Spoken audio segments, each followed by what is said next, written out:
acuerdo. ¿Algún problema? No te preocupes, no pasa nada. Sí, son el tipo de preguntas que ves en la tele cada noche. Es una historia larga y compleja.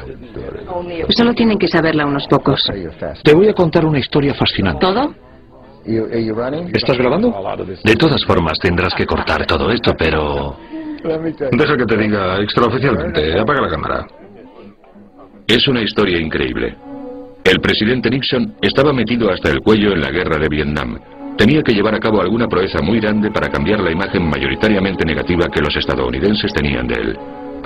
El presidente Nixon estaba al teléfono especulando. No dejaba de juguetear con el cable del teléfono. El despacho oval estaba medio a oscuras y me resultaba muy difícil tomar notas de aquella reunión. Tuvimos una reunión y hablamos. Y tomó una serie de decisiones básicamente para intentar calmar los ánimos. El director de la CIA miraba aterrorizado. Siempre había sobreestimado el poder de los soviéticos. Los rusos llevarán a un hombre a la Luna. Solo es cuestión de meses, quizá incluso días. Tengo información muy detallada al respecto. No podemos esperar otro año. Tenemos que lanzar el Apolo 11 en cuanto podamos. Yo estaba al teléfono constantemente en reuniones e intentando de distintas formas darle más empuje, más agresividad en aquel asunto. Entonces le dije al presidente, no puede dejar que esto prospere. Debe hacer todo lo necesario para que no lo haga. El presidente se volvió hacia sus expertos de la NASA y dijo, ¿estamos listos? El director de la agencia espacial le tranquilizó solo a medias. Le dijo, es posible que no podamos enviar películas de los primeros pasos sobre la Luna.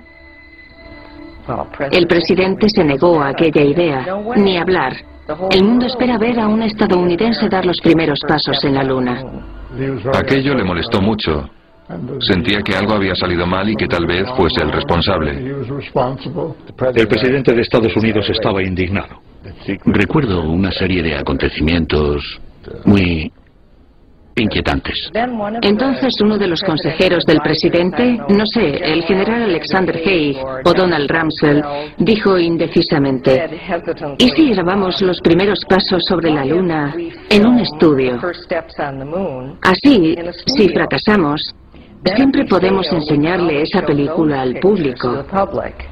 Hablé con el presidente y Kissinger apoyó la idea. Al principio no me lo tomé muy en serio y me dijeron que no me lo tomase muy en serio. Después la cosa fue cada vez a más. El presidente estaba preparado para hacer aquello y yo para respaldarlo. Y básicamente lo decidieron Henry, Hal Haig y el secretario de Defensa. Pero a fin de cuentas la única persona que podía decidir si se hacía A, B o C era el presidente de Estados Unidos según nuestro sistema y él tendría que dar la orden de hacerlo. Nixon se reclinó en su sillón y cerró los ojos por unos minutos. Luego se puso en pie y dijo, caballeros, tienen menos de 2 semanas para prepararlo todo. Fue brillante. Fue una gran idea. Era algo importante y se invirtió mucho esfuerzo en ello. Era una decisión angustiosa la que tenía que tomar el presidente Nixon.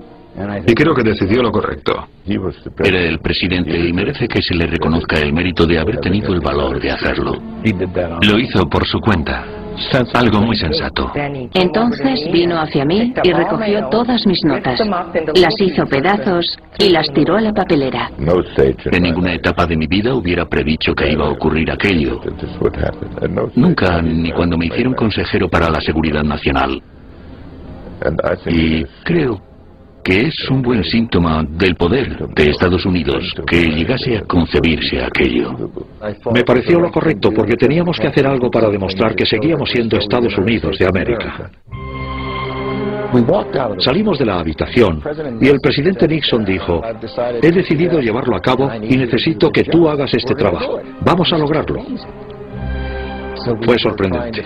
Empezamos a pensar en quién haría qué y cuándo. Solo tenía que escoger a la persona que quería para hacer aquel trabajo.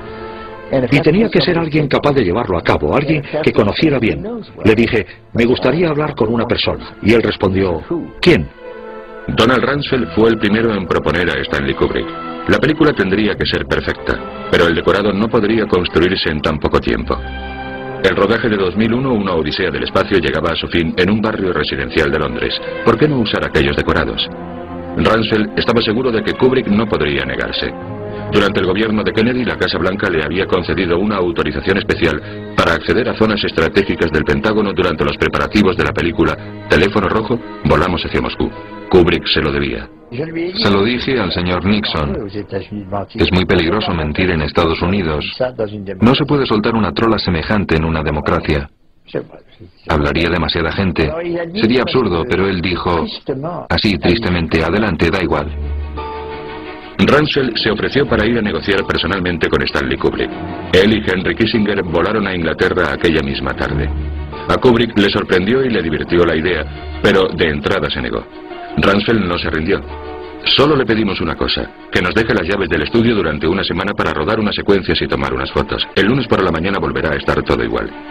Kissinger le halagó diciéndole que Teléfono Rojo era una de las películas favoritas de Nixon. Al final, Kubrick accedió. El falso montaje se rodaría en Inglaterra en los estudios de la Metro-Goldwyn-Mayer, cerca de Borenham Wood, con un equipo mínimo. Los dos técnicos y los dos actores serían agentes de la CIA. Para asegurar su formalidad, todos tenían que ser hombres solteros, sin lazos familiares. Firmarían un contrato comprometiéndose a guardar silencio para siempre sobre todo el asunto. Una vez concluido el rodaje tendrían que desaparecer, pero Stanley Kubrick era un perfeccionista. Viendo la falta de profesionalidad del personal de la CIA, acabó muy a su pesar supervisando el rodaje del falso paseo por la luna. Pero les dijo, a partir del lunes por la mañana saldrán de mi vida para siempre. Madre mía, menudo personaje. Era impresionante, un hombre equilibrado y sensato. También tuvo el valor de decir lo que dijo, y a partir de ahí, todo se llevó a cabo exactamente como él aconsejaba. Tenía un gran sentido común. Era una persona muy entregada, y mi relación con él fue maravillosa. Kissinger fue la persona clave, sí. Y aquel proyecto era todo un reto para él. Aquello llevó mucho tiempo, pero todos estaban interesados en que pudiera llevarse a cabo. Quiero decir que nunca había hecho nada así. Cierto, sí, no lo hemos hecho, es una razón para intentarlo. Lo intentaron y no quedaba bien. Recuerdo una cosa de las estrellas. Tenían grandes láminas de papel con agujeritos de alfiler. Todos decían ser conscientes de la hazaña que representaba aquello. Kissinger estaba tan nervioso que metió su pasaporte en una maleta enorme. Hacía cosas que no eran propias de él. Al final funcionó y Kissinger quedó encantado con el resultado. Era fantástico.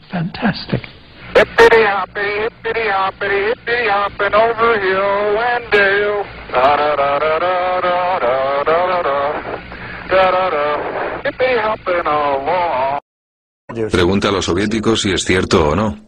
Ellos tenían los medios para averiguarlo. Dmitry Mafly había trabajado para los servicios secretos soviéticos durante 15 años antes de ser intercambiado por otro renegado tras caer el muro de Berlín. Lo que nos sorprendió realmente fue la cantidad de errores cometidos por la Casa Blanca. No habrían engañado ni a un niño de 10 años. Enseguida nos dimos cuenta de que aquello era un engaño. Tardamos menos de 2 horas en descubrir el timo de las fotografías. La bandera estadounidense, por ejemplo, aparece suspendida en el aire ondeando así. Pero en la Luna no hay viento. La NASA podría decir que habían retocado las barras y estrellas para hacerlas más patrióticas. Tonterías.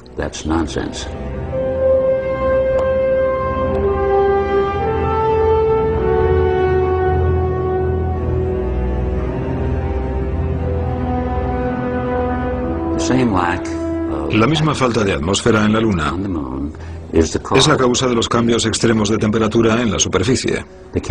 La cámara utilizada en la Luna era una Hasselblad 500 de diseño y calidad excelentes, pero sin modificaciones especiales ni funda. En 2 horas la temperatura pasó de 130 grados a menos 150. Todo el mundo sabe que por encima de los 50 grados el calor provoca cambios químicos en las emulsiones fotográficas. Hace que las partes mecánicas de la cámara se expandan y afloja las lentes. El frío extremo inutilizaría las baterías y el fotómetro y congelaría la película, que se parte como cristal a menos 80 grados. Los rayos X del Sol empañarían la película y los rayos ultravioleta distorsionarían los colores. Pero los colores están perfectos.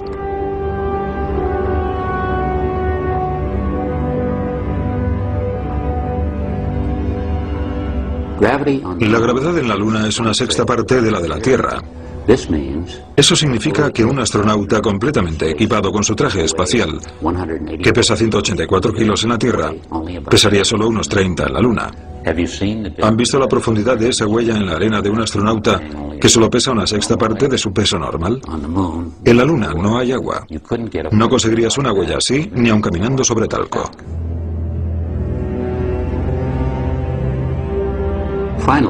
Finalmente, todas las fotografías están hechas sin flash. Se vería porque el astronauta que saca la foto se refleja en la visera del casco del otro astronauta. Los astronautas están iluminados desde atrás, pero se ve perfectamente hasta el mínimo detalle de sus trajes espaciales. Lo primero que se aprende en fotografía es a no disparar contra la luz. Tienes que estar de espaldas al sol para hacer las mejores fotos.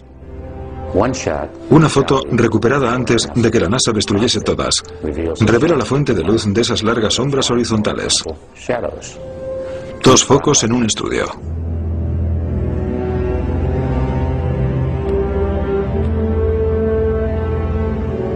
En la misión del Apolo 11, según Dimitri Mafly, todo salió exactamente según lo planeado, excepto una cosa: no había imágenes. La película estaba inservible y no salió ninguna foto. Pero todo dependía de aquellas imágenes, esperadas ansiosamente en todo el mundo. Mafly nos mostró 2 fotos del final de un carrete que nunca se reveló. Se habían perdido entre los archivos de la NASA. En la primera, las sombras no tienen sentido, van en todas las direcciones. En la segunda puede verse una foto de Stanley Kubrick, tomada durante el rodaje de 2001, que quedó en el falso suelo lunar del estudio.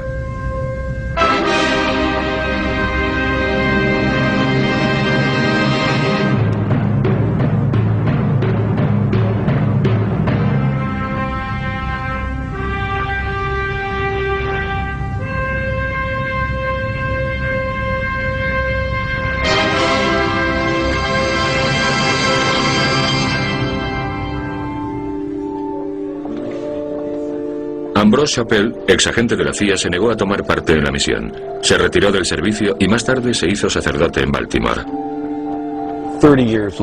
30 años después, creo que es hora de poner fin a esta historia. Kubrick ya no está con nosotros y creo que es lícito contarlo, revelar el secreto. A los hombres que participaron en aquel proyecto les pagaron muy bien. Prometieron guardar el secreto y desaparecer para siempre. Se les dieron nuevas identidades y nuevas caras, nuevas vidas en algún lugar remoto del mundo. Pero entonces Nixon y sus consejeros se asustaron y empezaron a pensar que desaparecer para siempre debía significar eso mismo. En la Casa Blanca, Nixon no había podido dormir durante meses. Parecía distraído, incapaz de concentrarse. ¿Y si uno de los testigos del rodaje decide hablar? No podemos correr ese riesgo, repetía constantemente a sus consejeros. Nixon pidió consejo a su agregado militar, el coronel George Kaplan. Enviemos a nuestros mejores miembros de la CIA y deshagámonos de ellos. El presidente estaba decidido a hacer algo y le dije: mire, va a hacer lo que usted quiera, pero creo que ya es tarde. Debió hacerlo hace un año, no es plato de buen gusto. El técnico de sonido, Andy Rogers, se abrazó vivo en un accidente de coche. A Jim Gow, el ayudante de dirección, lo encontraron ahogado en la piscina de su jardín. Vince Brown apareció en Patagonia descuartizado, pero la policía aseguró que había sido un suicidio. Bob Stein, el escenógrafo, se olió lo que estaba pasando y se escondió en una yeshivá de Brooklyn durante 10 años hasta que dieron con él. Henry Kissinger, Donald Rumsfeld, la Casa Blanca y la CIA, que le habían prometido a Stanley Kubrick que nunca volvería a saber de ellos, mantuvieron su palabra. Pero 5 años después de grabar las imágenes falsas, Kubrick cometió la imprudencia de ponerse en contacto con la Casa Blanca y luego con la NASA para pedir prestada una lente especial para el rodaje de Barry Lyndon. La NASA aceptó a cambio de los servicios prestados, o quizá dio su brazo a torcer por miedo a que se supiera la verdad de los primeros pasos en la Luna de Armstrong y Aldrin. Nixon había dimitido tras el Watergate, pero su sucesor, apremiado por el nuevo director de la CIA, volvió a poner en marcha la máquina. Después de todo, Stanley Kubrick era el último testigo directo del engaño que seguía vivo. Intervinieron su teléfono e interceptaron su correo. Kubrick decidió entonces desaparecer. Hizo todas sus películas en su propiedad o cerca de ella, aunque el escenario fuese Vietnam o Nueva York. Se encerró junto con su esposa e hijos y nunca volvió a salir hasta su muerte. Acusaba a Nixon de estar compinchado con la CIA para asesinarle. El que dirigía la CIA era Dick Walters, el general Dick Walters, uno de mis mejores amigos. Y yo sé lo que pasaba. Solo el general Walters podía revelar toda la verdad sobre aquello. ¿Toda la verdad sobre qué? Escúchame bien y créame, porque voy a decirle la verdad. Estoy seguro de que el señor Nixon no sabía nada de antemano. El ayudante de Helms le dijo, no sé lo que va a pasar, pero pase lo que pase estaremos con usted hasta el final. Aquello fue 6 meses antes. Cuando la gente que lo hizo estaba atrapada, corrieron a decirle a Nixon, protéjanos, y le dije eso al señor Nixon y él estuvo de acuerdo conmigo cuando se lo dije. El general Walters estaba deseando seguir hablando, pero en privado, sin ser grabado. La eliminación de todos los que habían tomado parte en el rodaje, y recalcó las palabras todos los que, era todavía un tema muy delicado. Antes de abordar el tema del repentino fallecimiento de Stanley Kubrick, nos pidió que apagásemos la cámara. Y lo hicimos a medias. ¿No me estáis grabando? No. Porque esto podría costarles la vida. El general Walters, visiblemente alterado, nos sugirió seguir con la conversación al día siguiente.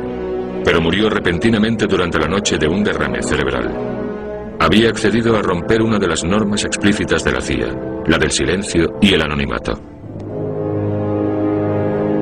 La muerte de Vernon Walters solo mereció unas pocas líneas en Liberación, pero The New York Herald Tribune le dedicó un largo artículo. Parte de él decía, la última aparición pública conocida del general Walters fue en un documental de la televisión francesa en el que hablaba sobre la implicación de la Casa Blanca en el programa Apolo a finales de los años 60. Tanto el productor como el director señalaron que Walters estaba en perfecto estado.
Since the beginning of recorded history, the human race has been at war. First with members of their own family, then their fellow countrymen, and finally nations at large. Yet perhaps the starting ground for all these conflicts lays somewhere deeper, within the very character of the human condition, in the dark, untouchable crevices of the human heart. It is said that the first iniquity of free will began even before the maiden pilgrimage from the embryo, preceding the very creation of the earth itself, in the forelife of souls in the heavenly realms. The dawn of warfare, some believe, was initiated by a fallen angel, whose trespass against God was pride. In ancient Babylonia, in an age so long ago that the exact millennium remains in question, the Tower of Babel began construction. It was to be the single greatest achievement of the human race. A tower so tall that its summit would reach the heavens, and by it prove to the world that their race was superior. It would be God's irony that it would never be finished. Time passed, nations fell, a machine age emerged, and once again the ingenuity of the species which held dominion over all others unveiled what was at the time the most monumental accomplishment ever imagined, the largest machine yet constructed. An automation so mammoth and so revered, even before its first demonstration, that its only befitting name was Titanic. On April 10th, 1912, it set sail. It was boasted to be the ship that God himself could not sink. It would be God's irony that the very element that was meant to keep it afloat would cause it to sink. Water, frozen water, in the form of an iceberg. Not even one voyage did it complete. And then the next age embarked into the annals of human history. Perhaps the last age, the space age. Competition for victor was unparalleled. Powerful nations spent billions in unabashed rivalry to outdo the other. The Soviet Union launched the first orbiting satellite, the first animal, the first man. They had logged 500% more hours in space than the United States. And in June of 1969, they launched an unmanned probe to the moon to retrieve the first soil sample from another world, just 1 month before Apollo 11. That's how close the race was. Had their unmanned probe not crash-landed into the lunar surface, the first moon rock brought back to Earth would have been by the Soviet Union. Richard Nixon, president at the time, had this to say about the latest work of the human hand. It is the greatest week since creation, the greatest event since the laying of the foundation of the seas, since the origin of the universe itself, since the design and formation of the delicate human eye through which all these things are perceived, was a flying machine with its 2 passengers landing on its closest celestial neighbor and returning from where it came.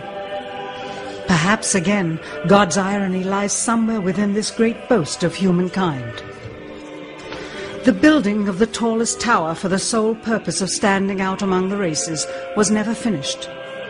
The machine that was so great that it was said to be untouchable by even God never completed its first voyage. And finally, the crowning achievement of humankind, the greatest boast of the species, the event in human history most associated with pride in our own accomplishments, landing on the moon.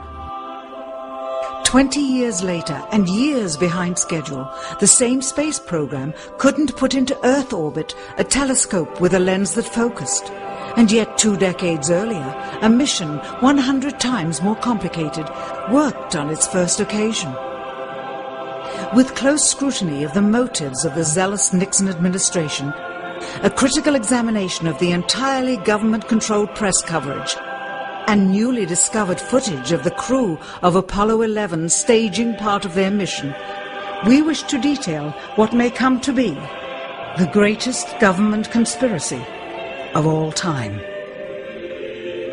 A funny thing happened on the way to the moon.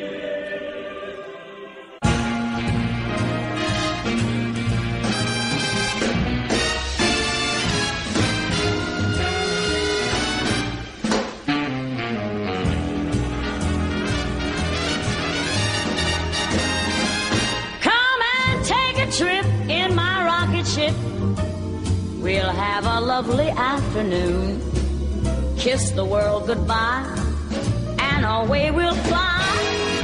Destination moon. We'll travel fast as a light till we're out of sight. The earth will be like a toy balloon. What a thrill you'll get riding on my jet. A destination moon.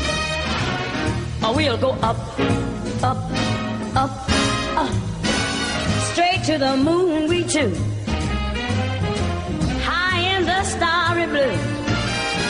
I'll be out of this world with you, so away we'll steal in my space mobile, a supersonic honeymoon. Leave your cares below, pull the switch, let's go. A destination moon.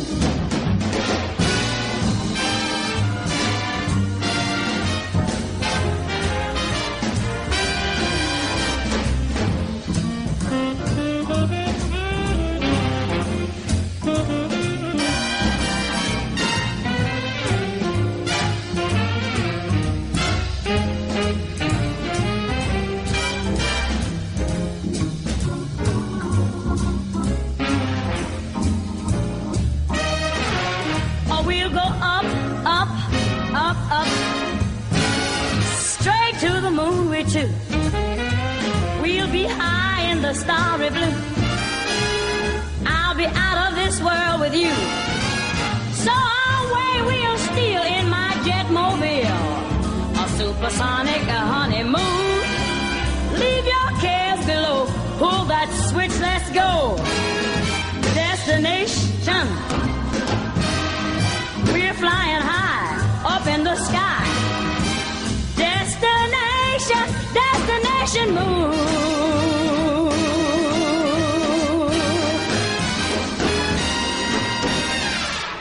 Dr. von Braun, how would you say we stand in relation to the Russians, and do you think we can ever catch up? I'm convinced that in the space field, the Russians are ahead of us, particularly in large weightlifting capability, and that at the moment the problem is not so much to catch up, but first build up the working speed that they have already demonstrated. After we are running as fast as they do, there's still a considerable gap to close, and only the future will tell whether we'll manage to close that gap. We cannot and will not ever get into this race as we should, so long as all of our objectives are short-term objectives. We've got to have no finite end to our objectives. The end of our objectives should be as far as we can see at any given time.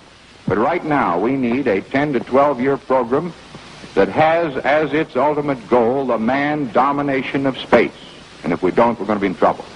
I believe that this nation should commit itself to achieving the goal before this decade is out of landing a man on the moon and returning him safely to the earth.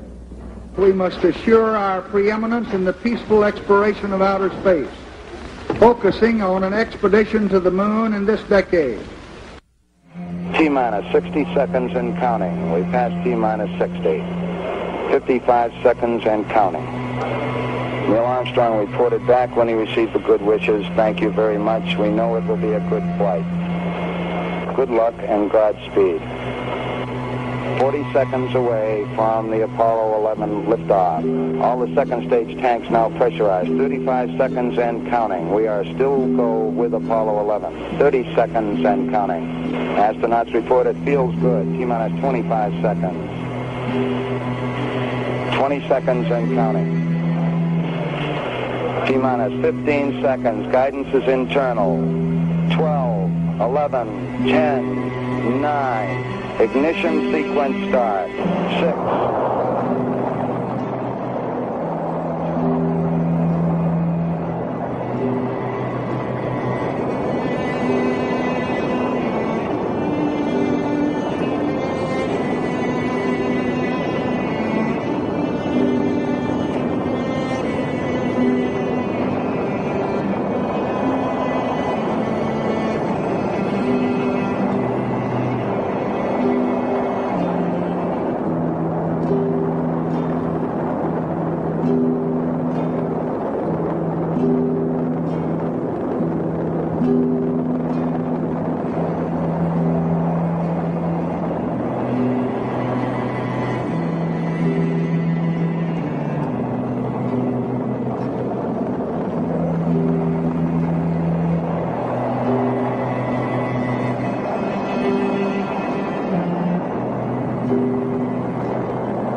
Unbeknownst to the citizenry, high above the Earth, beginning at an altitude of 1,000 miles and extending an additional 25,000 miles, lay lethal bands of radiation called the Van Allen radiation belts.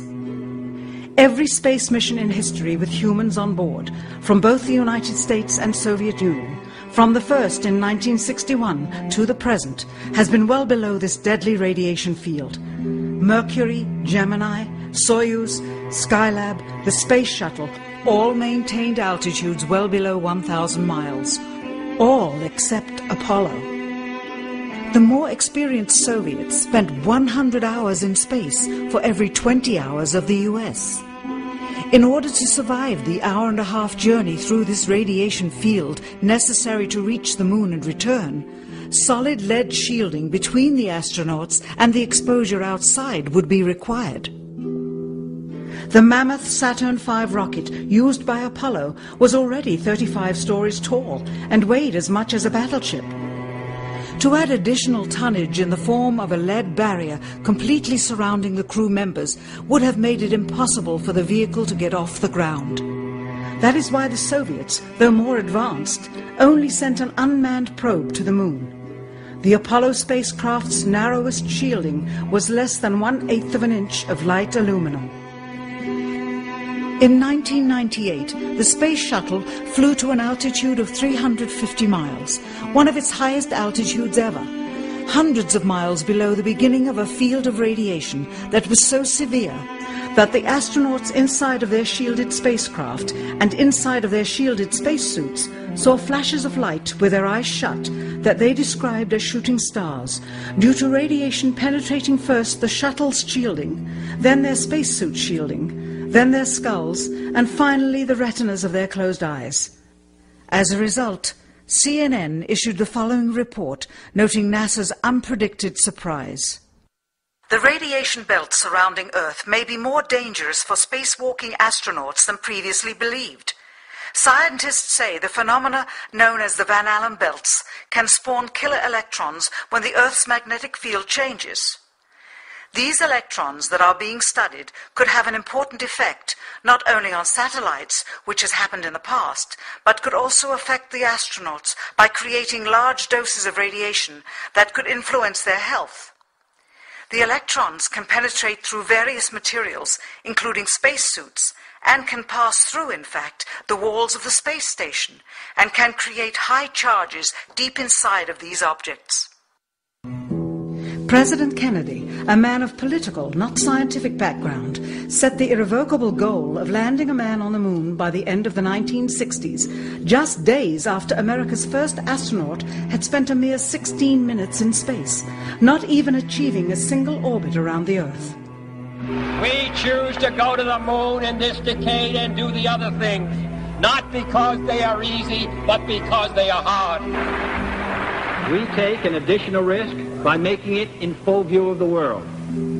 But as shown by the feat of astronaut Shepard, this very risk enhances our stature when we are successful.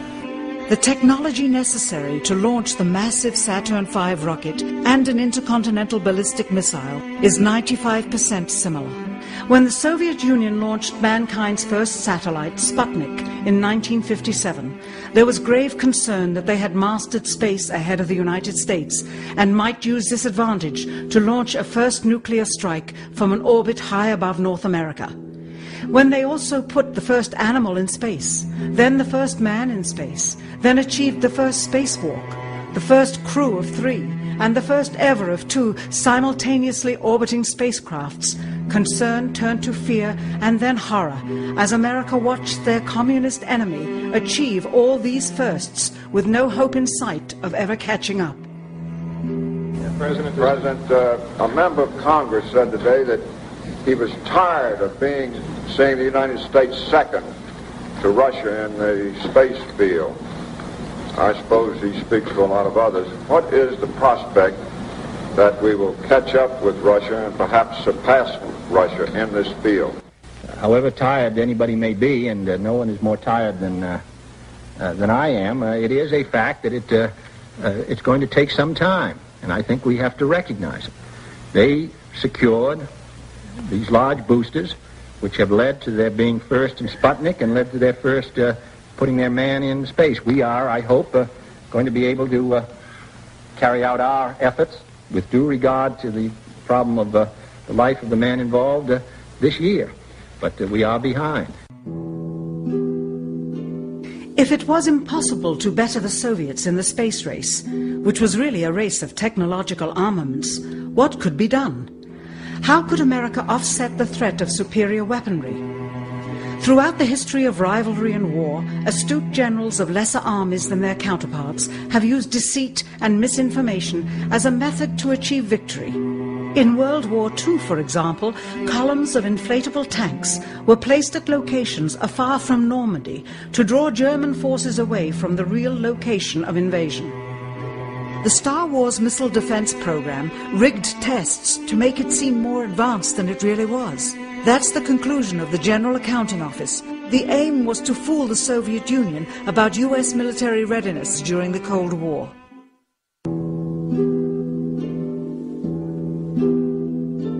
Certainly, it was not possible to fool just the Soviets about US strategic capability in the 1960s, while somehow informing 200 million Americans of the truth secretly.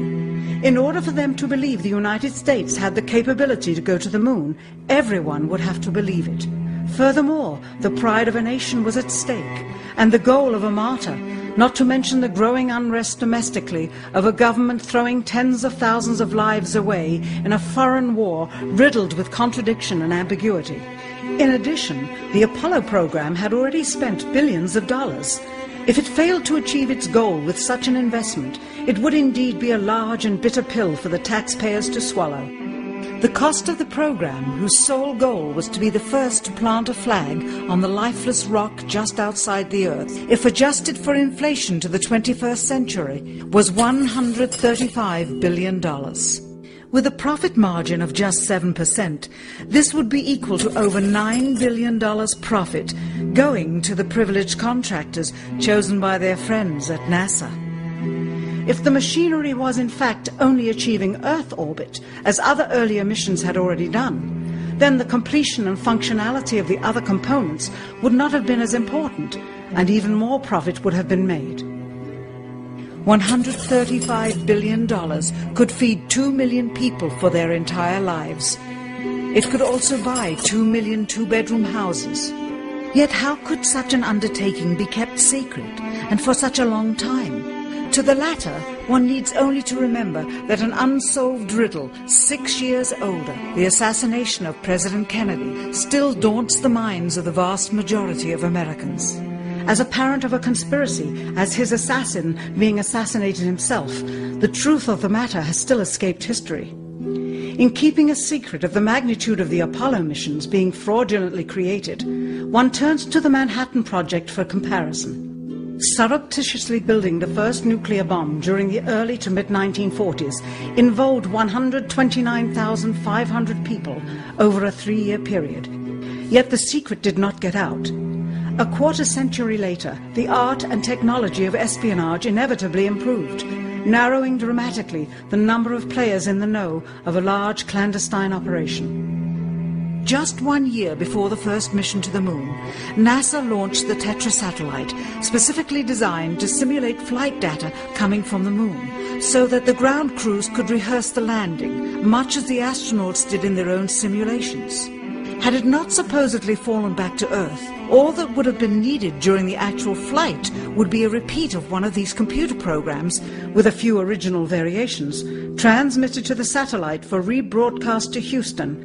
Scores of computers and their deceived operators on the ground would then receive prearranged information, including the alleged location, altitude and fuel consumption of the spacecraft, as if it were descending to the moon's surface.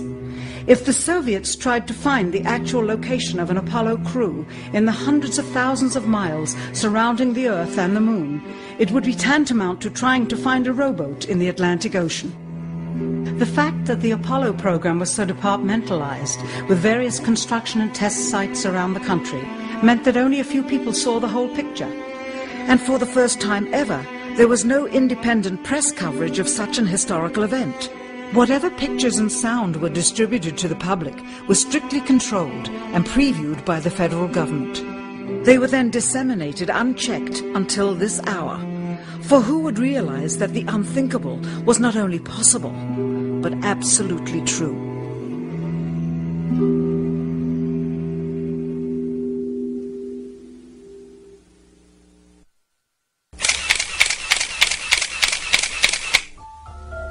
And what of the photographs? What do they tell us? On 3 separate occasions, our office asked NASA's Public Relations Department for every single picture of an astronaut on the surface of the moon, just during the maiden voyage of Apollo 11. Many duplicates were sent. In all, fewer than 20 pictures were found, including first-hand investigation on site at the agency's vaulted archives.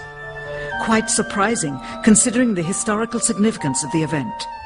These very photographs are the same ones circulated year after year on anniversary commemorations. It is estimated that in just the first 60 minutes on the moon, motivated by the tenuous nature of the circumstances, many more exposures could have been expediently taken. Also surprising is the scarcity of photographs of the mission's chief pioneer, Neil Armstrong. The greatest achievement in human history, and of the man whose first step echoed around the world, dawning a new age of scientific enlightenment, there is only one full-body picture of him on the moon, besides this ghostly reflection. This one, taken by an automatic camera mounted on the side of the lunar module. Perhaps he feared liability, should the whole conundrum later become unraveled. Perhaps he has forgotten that he attested to the authenticity of the event with his signature on this plaque engraved by the federal government. In fact, in the more than 30 years since the event, aside from NASA's initial press conference and the occasional brief anniversary remarks, Aside from NASA's initial press conference and the occasional brief anniversary remarks where few questions were permitted, he has never given one on-camera interview to anyone, ever. From an analytical standpoint, photographic anomalies have to be sought out with an understanding of lighting and shadows. The most straightforward is simple. When objects are lit solely by the sun, as all the scenes on the moon were said to be, after all, lighting equipment was not only impractical, it was unnecessary in bright sunlight, then all shadows, regardless of the landscape, will run parallel with one another and never intersect, as shown by this example. In these seldom-seen photographs, obtained from a rarely used auxiliary NASA archival site, it is clear that these scenes were lit with artificial light. These shadows, which are cast at different angles, are evidence that a second light source is being used. In addition, the sun would not cause an isolated hotspot like this, only an artificial light would. Again, intersecting shadows and another hotspot. And again. And again. It is simply impossible for this picture to have been taken with sunlight on the moon. Here, the shadows are shown to be as black as pitch. And yet here, completely in a shadow, the astronaut is lit up like a Christmas tree. How can this be? Or this, on the shadow side of the lunar module. In this magnification of an Apollo photograph, a rock, very likely a papier-mâché prop because of the crease here, is categorized with the letter C. In later releases of the same picture, the letter is gone, probably airbrushed out. Here, a crosshair, which was burned directly into the image from the film plate, and thus should always appear on top of the objects in the photograph, appears behind the object in this scene, clearly revealing a composite of two pictures into one. Someone apparently forgot to create a burn crater underneath the lunar module's 10,000-pound thrust engine, despite the fact that during ground tests there was a real concern for the vehicle falling into the hole the engine created as it descended. Here is a Norman Rockwell depiction drawn just 2 years earlier based on the latest specifications and scientific data. In these enlargements, it looks as though the lunar module was simply placed there. Not even one speck of moon dust on the landing pod. As a result, all subsequent flights had to have the same discrepancy, which was explained away by the effect of no atmosphere. And what about stars? On the moon, with no atmosphere, they must have been quite a sight to behold. Yet there is seldom any mention of them, if ever, by any of the astronauts on any of the missions. Undoubtedly, creating a mural with all the constellations properly placed in the sky would have been virtually impossible to create accurately, much less realistically. A competent amateur astronomer would have been able to call attention to the slightest error in measurement. The answer? Not to talk about the stars. Ever. In their post-flight press conference, it was the only question to which Neil Armstrong responded with an absence of memory. When you looked up at the sky, could you actually see the stars and the solar corona in spite of the glare? We were never able to see stars from the lunar surface or on the daylight side of the moon by eye without looking through the optics. I don't recall during the period of time that we were photographing the solar corona what stars we could see. I don't remember seeing any. Years later, though, Michael Collins would remember seeing the elusive stars and wrote about them in Expeditions to the Moon. It seems his memory improved the older he got. Why don't stars appear in any of the photographs? Simply because the proper, mostly closed exposure setting for the camera's iris, set that way to compensate for the bright sunlight on the moon's surface, completely diminished the faintness of relatively distant specks of diminutive light. This answer is true. It does not, however, explain why they never took any pictures of the stars by themselves, with an exposure setting perfect for them. While they took 3 automobiles to the moon, they never took a photographic telescope. Had they done so, they would have been able to see farther into the universe than had ever before been realized. If they had taken a telescope and were not actually on the moon, they would have had to concoct undiscovered galaxies that might one day prove to be non-existent. The cost of the 3 moon rovers in 21st century currency? Nearly $60 million each, though they had fewer parts than a Jeep. Where was all this money going? Then there's the flag, blowing in the wind, at least twice, on the atmosphereless moon. We can only guess that most of the missions were staged inside, for fear of possible aerial or satellite reconnaissance from an unfriendly nation. The backpacks, designed for 1/6 gravity, must have had the cooling systems removed to allow for movement without falling over. With very near and hot studio lighting, that left one hot astronaut inside. Assuming that it was the astronauts inside, after all, their faces were always covered. The necessary mammoth amounts of air conditioning were probably responsible for the air current. Here the editor cuts to a still shot of the flag, just as the effect becomes noticeable. Here it is unchecked. This rare clip, attained decades ago, was never re-released with the inevitable increase in experience and scrutiny. To demonstrate 1/6 gravity, a bouncy, floaty feel to the astronauts' movements would be similarly achieved with relative simplicity. Slow motion. You are viewing the scenes as they aired more than 30 years ago. Now let's look at them with the speed doubled. It becomes discernible that they are, in fact, in Earth's gravity, and are no more leaving the ground than they would on Earth. It is clear from these rarely seen color television pictures that the crew of Apollo 11 brought a high-resolution color video camera with them on their mission, yet the only pictures broadcast live from the moon's surface were these from a low-definition black and white camera. In fact, the networks complained because in addition to this, they were forced to shoot the images, second generation, off of a projection TV of the technology of 30 years ago, and were not even allowed to take a direct feed, which further degraded the quality and clarity of the images. Perhaps this was precisely what NASA and the federal government had in mind. After all, it was a first, regardless of where they were.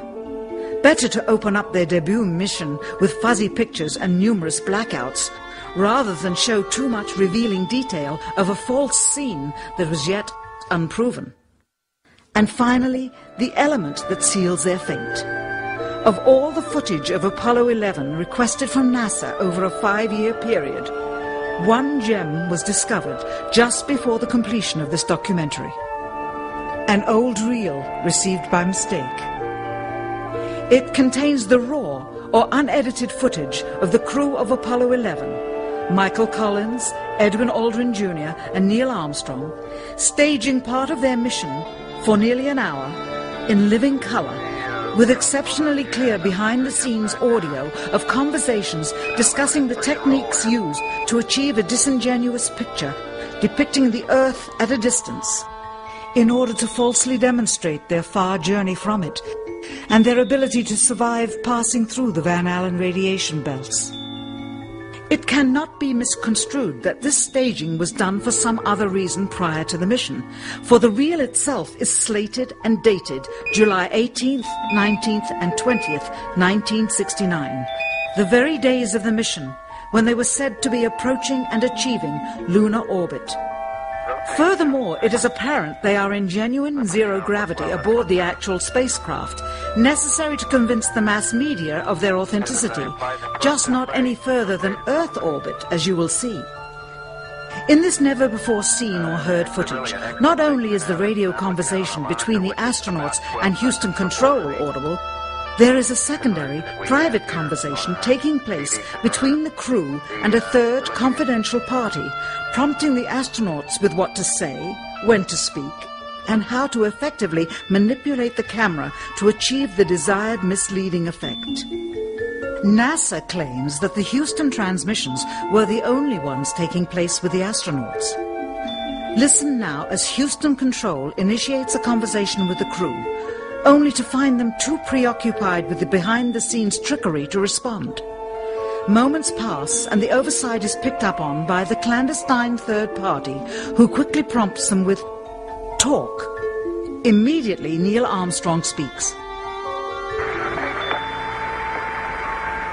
Hello, Apollo 11. Houston, Goldstone says that the TV looks great. Over.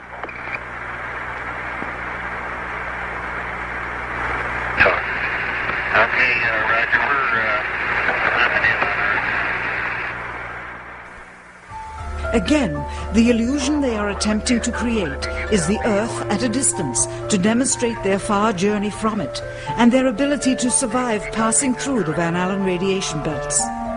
Understand, too, that only about 20 seconds of this raw footage was ever broadcast to the public, and these conversations discussing their deception were believed to be private.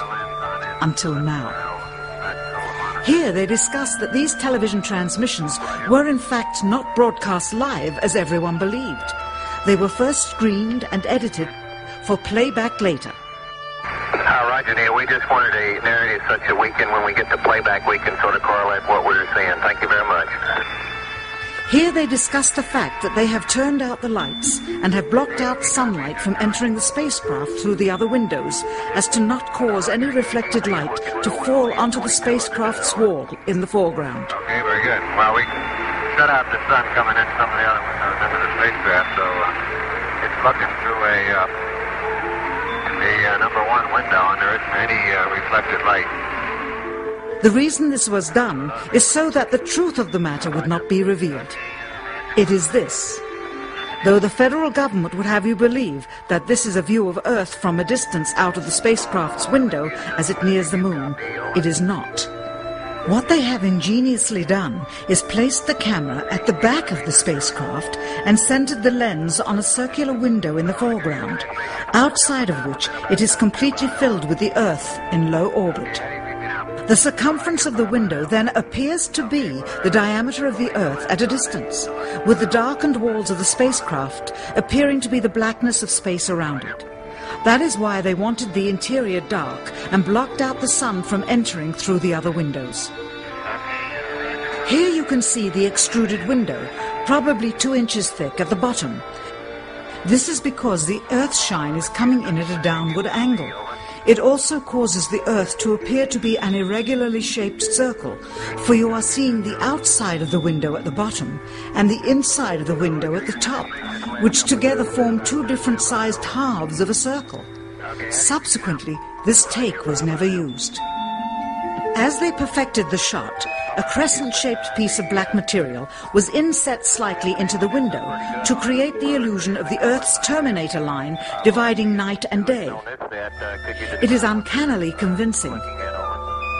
During this segment, intended to be edited and played back later for the worldwide television audience, dated July 18th, 1969, Neil Armstrong condemns himself as he states that he is 130,000 miles out, or halfway to the moon, as the NASA flight log also states on this date, when he is in reality in low Earth orbit of a few hundred miles. Roger, Houston, Apollo 11. Calling in from about 130,000 miles out. Here, during another segment, also intended to air after review, Neil Armstrong falsely explains to the viewers how the shot is attained by putting the camera's lens to the window's glass, as it would have to be if they were the claimed distance away from the Earth. We only have one window that has a view of the Earth, and it's filled up with the TV camera. If the window was completely filled up with a TV camera, as he stated, then an astronaut's arm would not be able to get between the camera and the window, as it obviously does here in this outtake. South America becomes invisible just off beyond the Terminator or inside the shadow.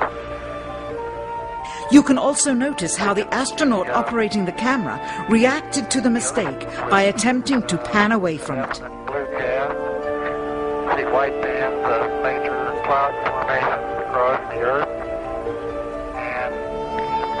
This is a segment that they believed wasn't even being recorded, much less suitable for broadcast, for the lens was being zoomed out and the scene was being changed to that of an interior of the astronauts at work, and apparently the stop button popped back up on the recorder without notice. Here is the diffused work light that they used to see camera controls, but not throw light onto the spacecraft's wall. Here they remove part of the crescent insert.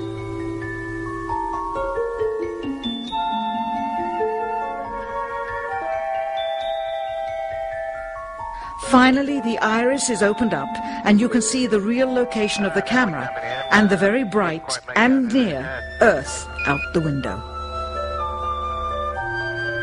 Here is the slate for the 19th of July, and the same shot of trickery on the 19th of July, and then the 20th, and the same misleading shot on the 20th. Later that evening, they were said to be walking on the moon. How can this be when they were in Earth orbit only 9 hours earlier, and the moon is some 3 days' journey away? Furthermore, if they genuinely went to the moon, why would they be faking any part of it? Why this trickery with the window?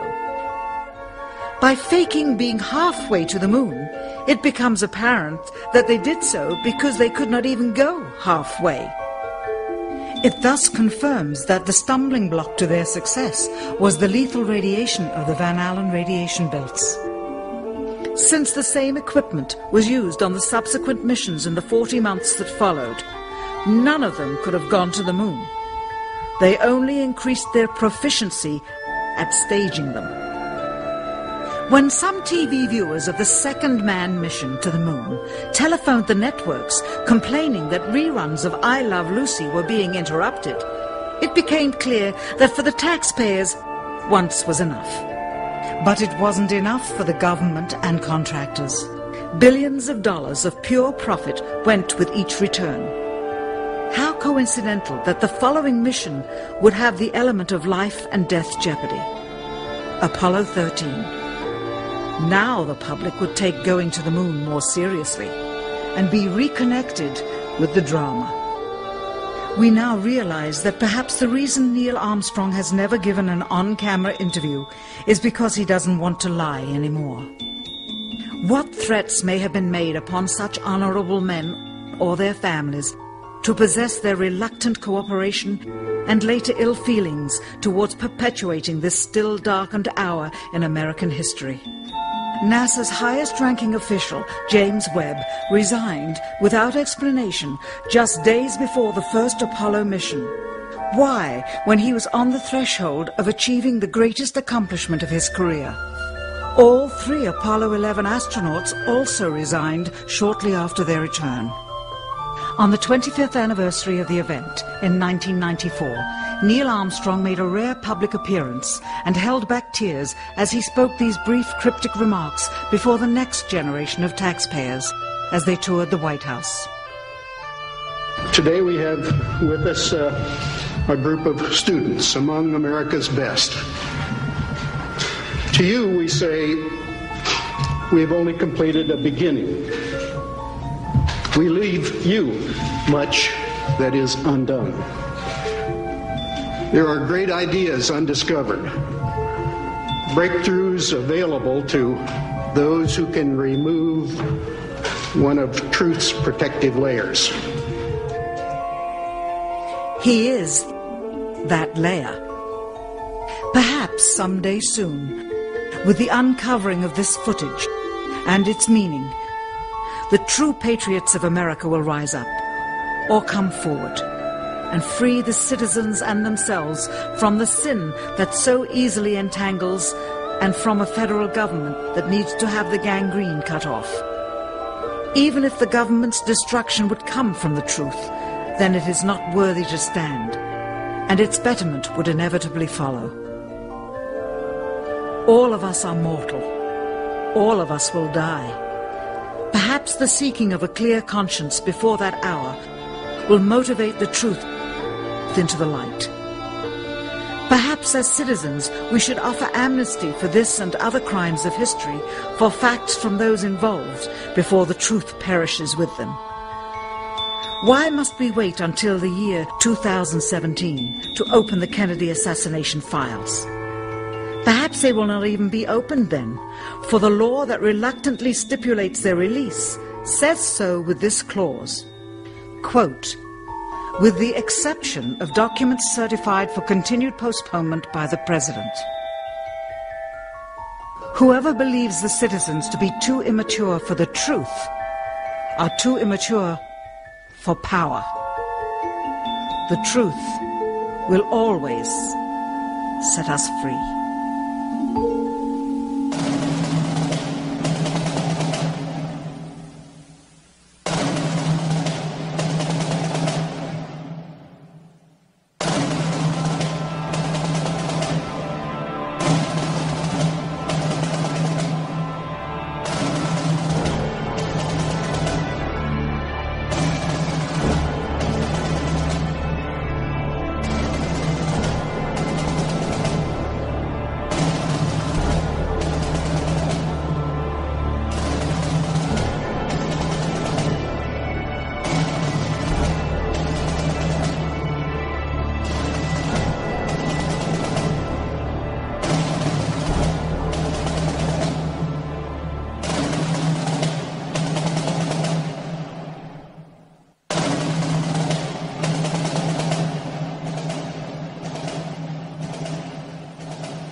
Esto para mí puede ser uno de los primeros vídeos virales de la historia.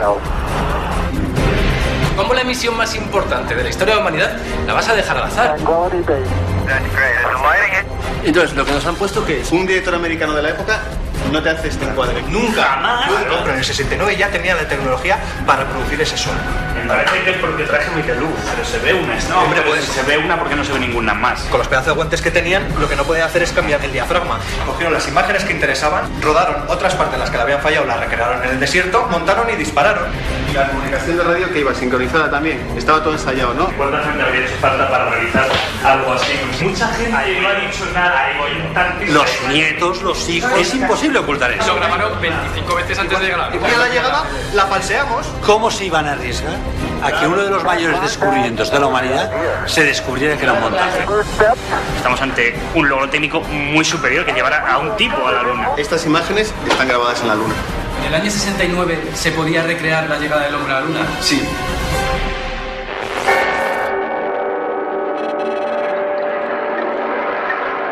Buenas noches y bienvenidos a la nave del misterio. Es sin duda el gran debate. Uno de los más apasionados. Y verán, yo lancé esta especie de propuesta, así a la ligera, como a veces ocurre, o como muchas veces ocurre. Nuestro equipo de imagen lo han visto enzarzado en la polémica, a favor, en contra, y quién mejor que los ojos de este programa, los que hacen el grafismo, los efectos en 3 dimensiones que ustedes disfrutan, los que realizan, los que iluminan, bueno, todo eso en una especie de caos. No se ponían de acuerdo. Los técnicos tienen muchas dudas. ¿Y ustedes? Muchas personas piensan que ni siquiera hemos llegado a la Luna. Nosotros lanzamos otra cuestión a debate, a un gran debate de claves del siglo XXI.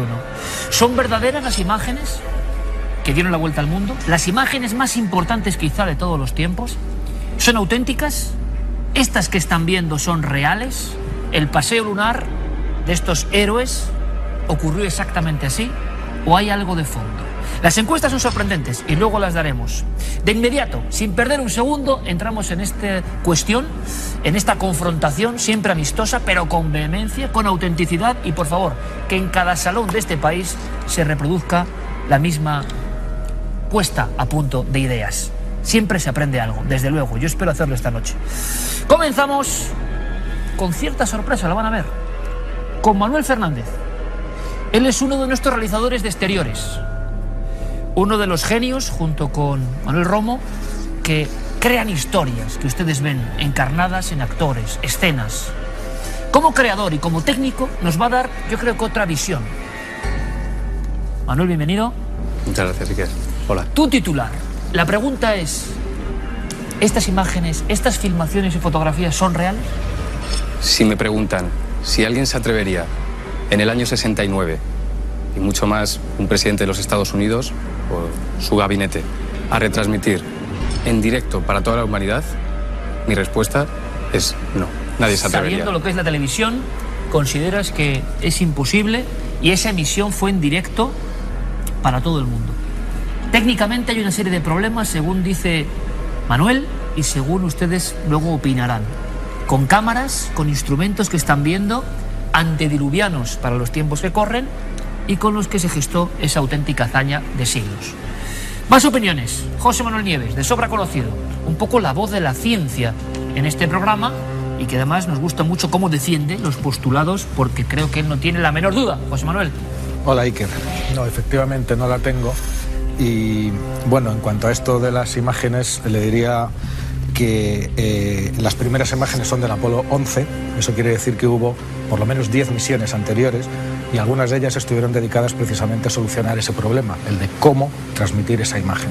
Y entonces ahí están. Pero mi opinión es que, por supuesto que son auténticas.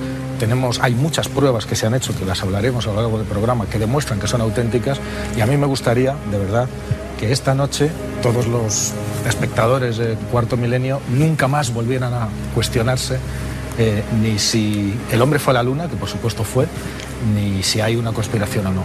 Perfecto, lo conseguirá José Manuel Nieves. Doy un dato más.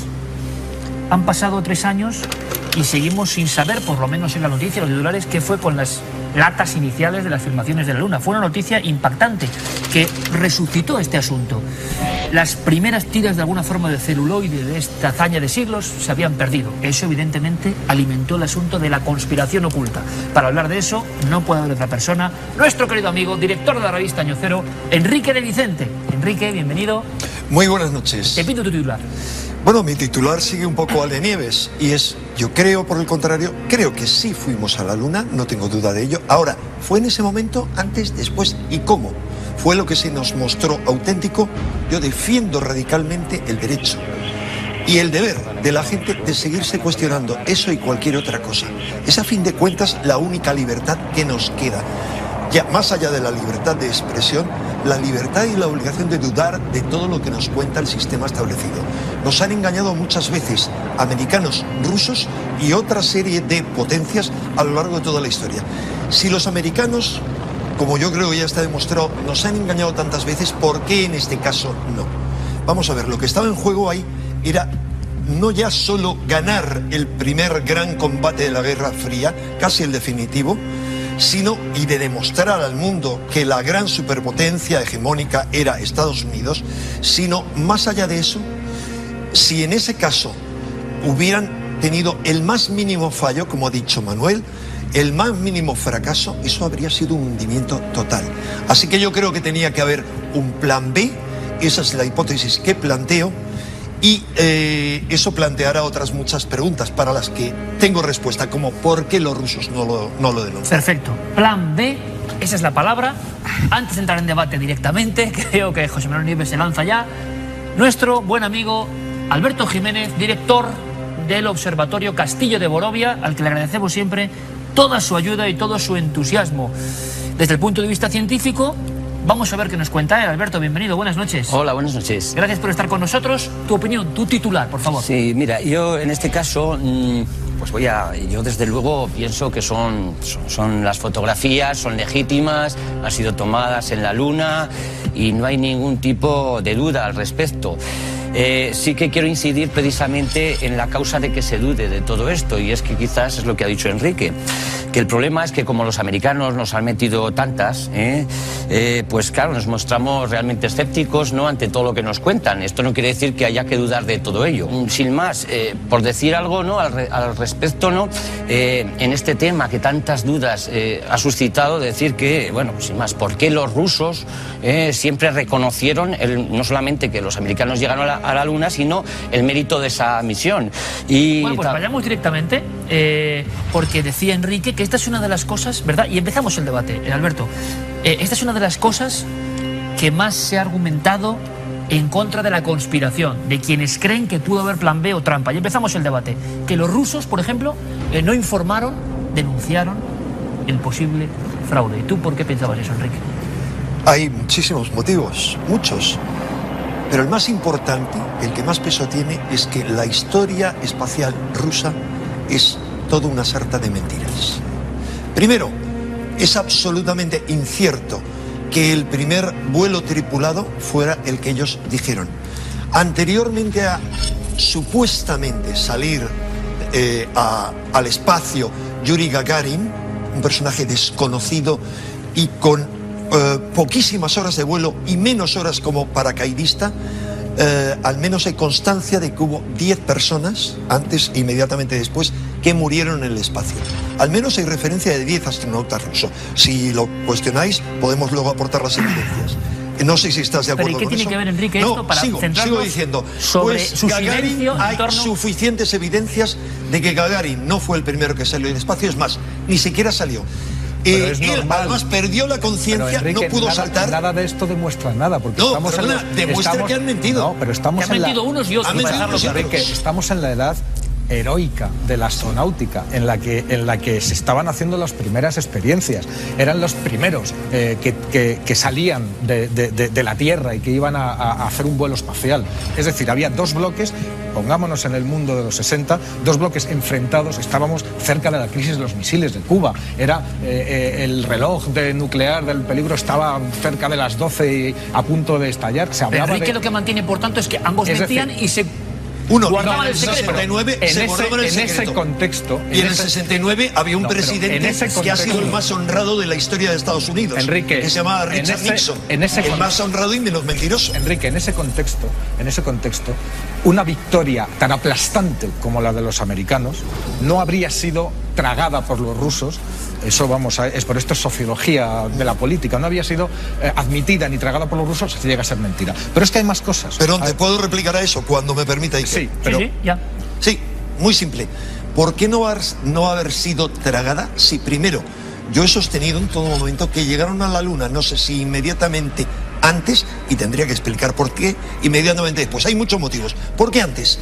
Como han hecho los rusos. Los rusos siempre anunciaban un hito cuando lo habían logrado anteriormente a costa de diferentes ¿Sabes muertos? Que el mismo día que aterrizó el Apolo 11 en la Luna, ese mismo día llegó a la Luna una cápsula rusa. Sí, estaba sobrevolando, rusa, pero no solo eso. No estaba tripulada, pero querían dar un golpe de efecto. Fíjate hasta dónde llegaba la rivalidad. Y era una nave que tendría que haberse posado en el mismo lugar, es decir, se tendría que haber visto por las cámaras de los americanos, en la misma zona en la que se posó el Apolo 11, recoger muestras automáticas y volver a la Tierra con ellos. ¿Tú sabes que ahí hubo un problema grave entre los dos? No, ahí lo que pasó es que esa nave se estrelló. Se estrelló a unos cuantos kilómetros, pero en la Luna, se estrelló en la Luna. Es decir, fue el último intento ruso, que fue en el mismo momento de la llegada de los americanos, por tener esa visión que es totalmente incompleta, pero ese sería otro debate. Hubo un viaje del máximo responsable americano a Moscú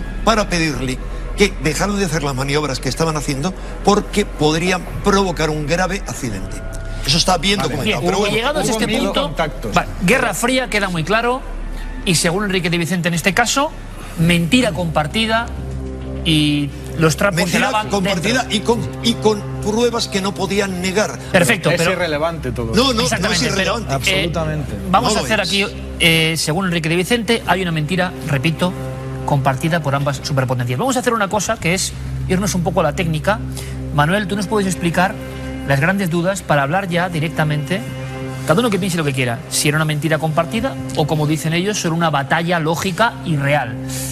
Manuel, lo que a ti como realizador te llama más la atención de lo que son las filmaciones, para entrar a valorar precisamente ese momento mítico. Yo es que creo que está muy bien en este debate empezarlo con el contexto sociopolítico, hablar de la carrera aeroespacial, saber en qué sitio estaban los estadounidenses que iban por detrás, supuestamente por detrás de los soviéticos, pero nos estamos alejando un poco de lo que aquí interesa. Realmente aquí la cuestión es, estamos hablando del año 69, una retransmisión desde la Luna a 400.000 kilómetros a nivel mundial. Entonces, yo creo que si el debate va sobre las imágenes del hombre en la Luna, aparte de ponernos en contexto sociopolítico, creo que es muy importante ponernos en contexto tecnológico y televisivo. ¿Y qué es lo que te chirría a ti? Por ejemplo, yo te he escuchado decir que para hacer Cuarto Milenio, claro, las pasamos canutas en ocasiones y como en todo ocurren fallos, cosas, en el 2011. Claro, Cuarto Milenio somos una plantilla de 50 personas. 50 personas que, vamos, desde mi punto de vista estamos a primer nivel, a nivel audiovisual en España. No hay semana, estamos hablando de grabar un programa semanal de 2 horas, no hay semana que no tengamos un problema de realización, un problema de grafismo, un problema de sonido, un problema de un material de archivo. Eso me lo imagino.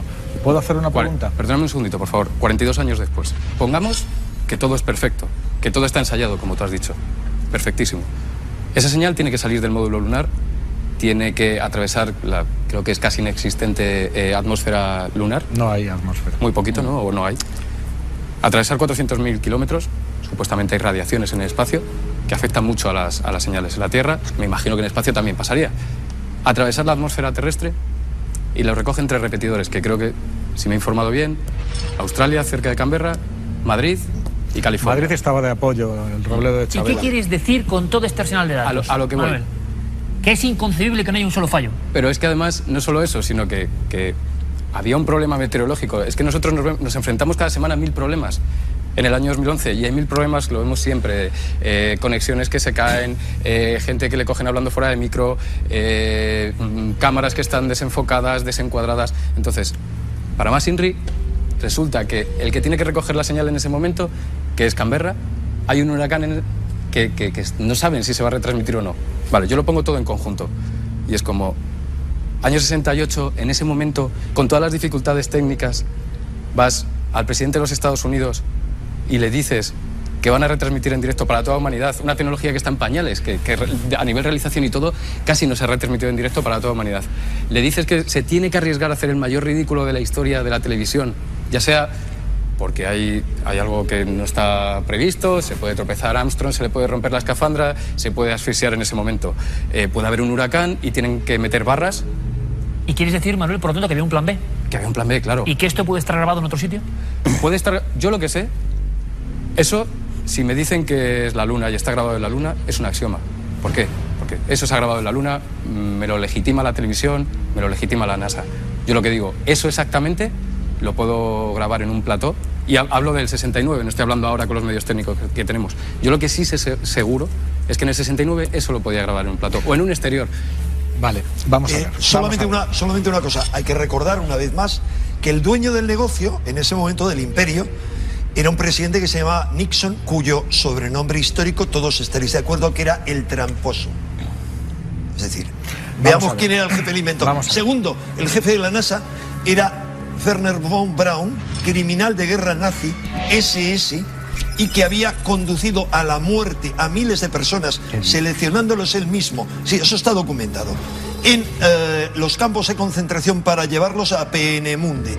Y que junto a él otra serie de criminales de guerra nazis que si hubieran sido juzgados en Nuremberg habrían sido ejecutados, fueron salvados por la operación Paperclip y otras y rehabilitados como grandes adalides de la paz. Y así siguiendo. Es decir, esa es la NASA, esa es la seriedad de la NASA y la seriedad de ese presidente. Enrique, no, Enrique. Esos mensajes que lanzas son... Vamos a ver, al tema de las imágenes. En el año 69 ya se habían lanzado sondas espaciales. Se habían hecho muchísimas pruebas, y sobre todo desde el año 61, que fue cuando Kennedy lanzó el programa de Iremos a la Luna, una de las obsesiones, había un departamento de la NASA, era precisamente ese, el de la emisión en directo, Como te digo... Que debe ser algo dificilísimo, según se apunta Manuel, debe ser algo increíble para que salga sin un fallo, hay que decirlo, ¿no? Dices, mandar una señal televisiva a 400.000 kilómetros, 350.000, que es a la distancia que está la Luna. Bueno, ahora las estamos recibiendo de Marte, que está a millones de kilómetros. Las estamos recibiendo de Júpiter, que está a miles de millones de kilómetros.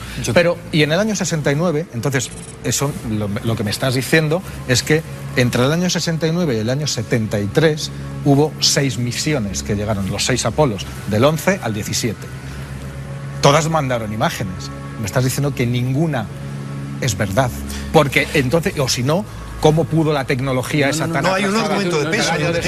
Todo lo que he dicho yo, no has podido ver en ningún momento que yo haya dicho que no haya imágenes de la Luna. Se colige porque si en el año 69 no había tecnología. Yo he oído otra cosa, eso, ni en el 70, ni en el 71, ni en el 72. Yo he oído que si se la van a jugar. Eso es falso. Se la iban a jugar. Pero vamos a ver. Es falso por una razón, y lo voy a explicar. Que haya plan B, déjame acabar esta frase, por favor. Que haya plan B o que tuvieran un plan B, no te lo discuto. Puede ser. ¿Cómo puede ser? ¿No te parece lo único inteligente? Vamos a ver, puede que hasta sí, pero lo único que me importa es que ¿hay otra opción que no sea estúpida? Enrique, no utilizaron ese plan B. Porque estas imágenes... ¿Por qué lo sabes? ¿Por qué lo sé? Pues vamos a ver. Un momento. En ningún momento fue necesario.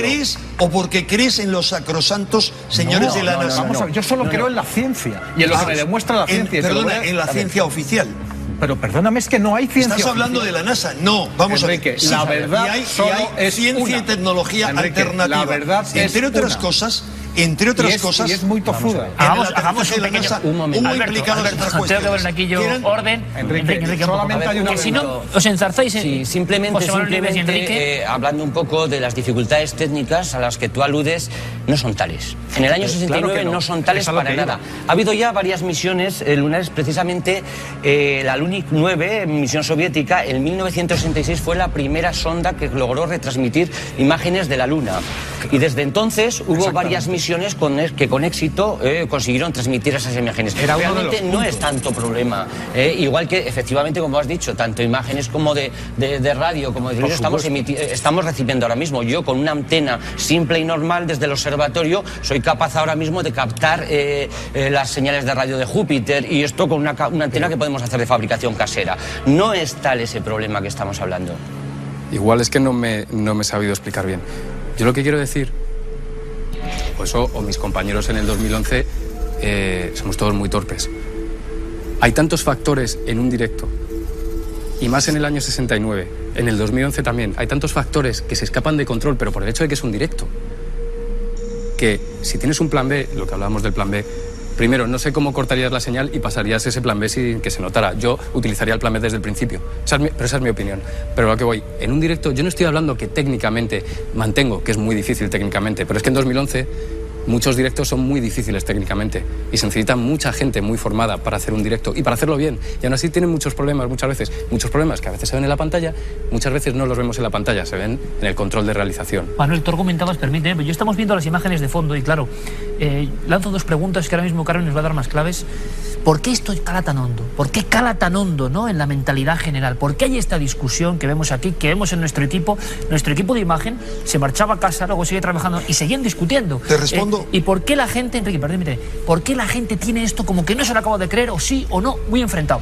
Vemos las imágenes y nos damos cuenta, como dice Manuel Fernández, que claro, podría ser en un plató. Una pequeña cosa, Enrique, antes de que me comentes eso.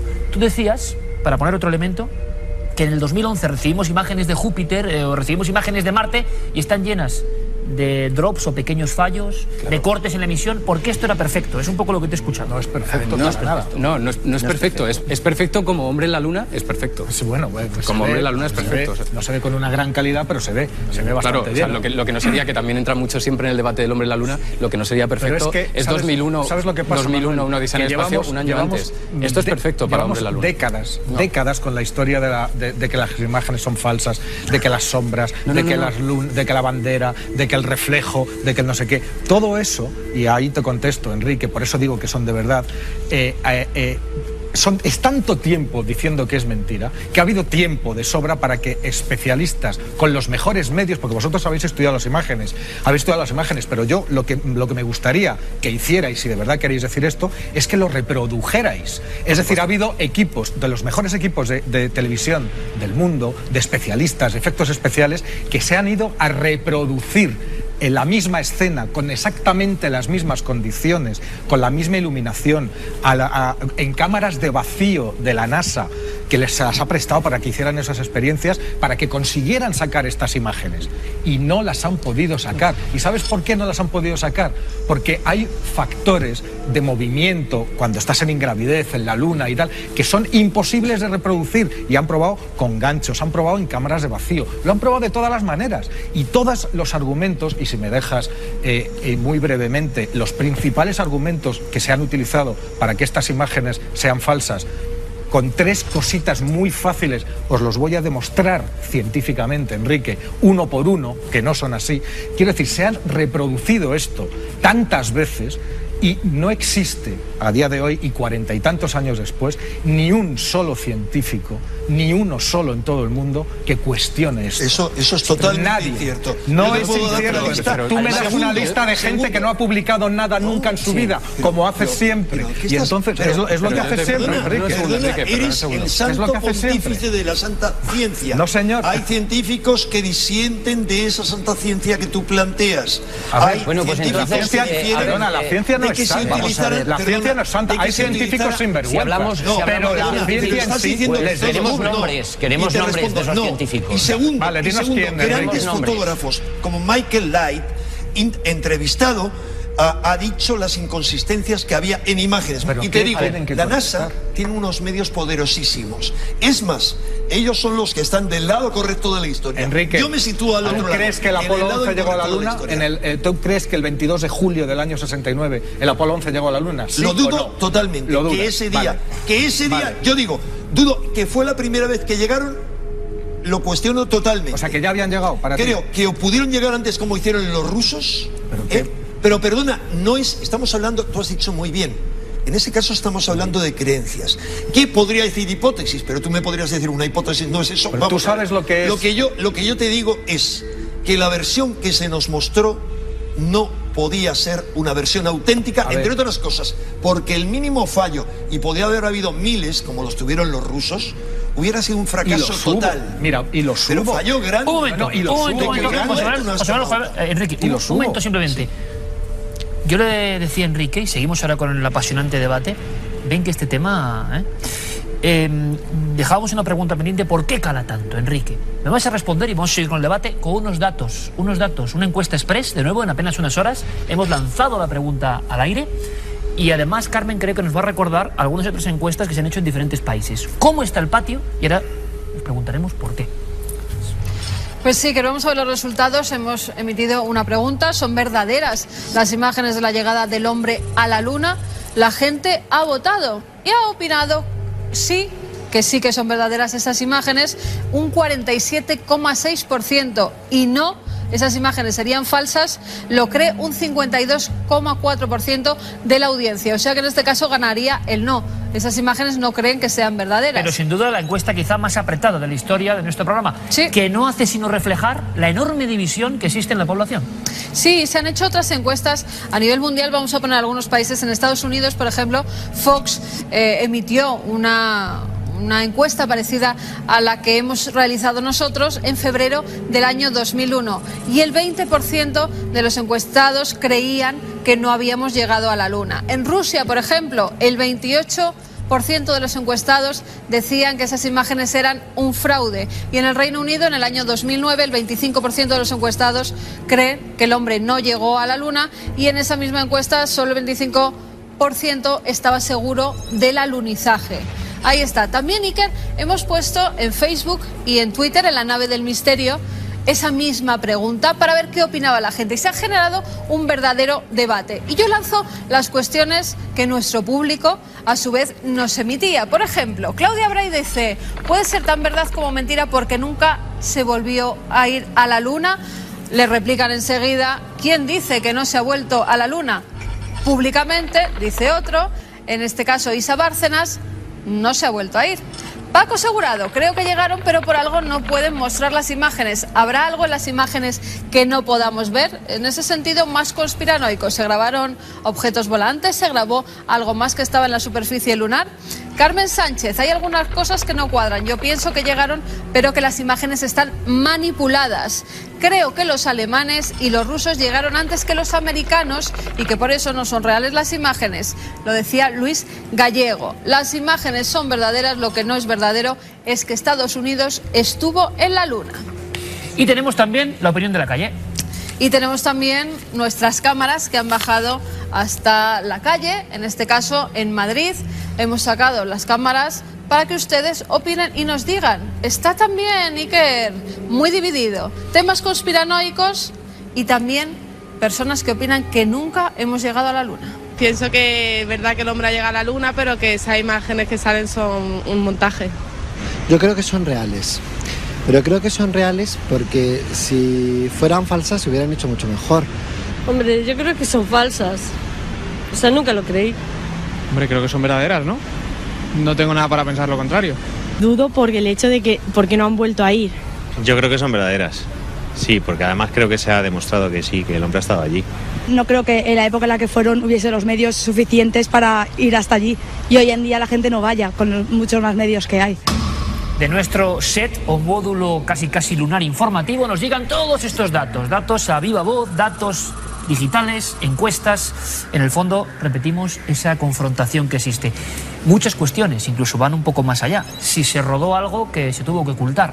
En fin, yo no digo nada, lo dicen nuestros especialistas. ¿Por qué no se ha resuelto este asunto que se debería científicamente haber resuelto? Pero es por desconocimiento, y que de verdad, es por desconocimiento porque cualquiera que se quiere tomar la molestia de mirar, porque los datos son públicos, de mirar de verdad y de mirar las críticas que se han hecho a estas imágenes, una por una, y las respuestas que se han dado con científicamente probadas, verán que es muy sencillo. Yo, si luego me dejas un minuto, yo creo que en un par de minutos puedo responder a todas las críticas una por una. Venga, para que se entienda. A ver si es verdad. En este momento, ¿quieres que lo hagamos? Bueno, pues mira, pues por ejemplo, se habló del tema de las sombras, que si hay una única fuente de luz, las sombras salen divergentes. Entonces dice, eso es que había dado varios tipos de iluminación.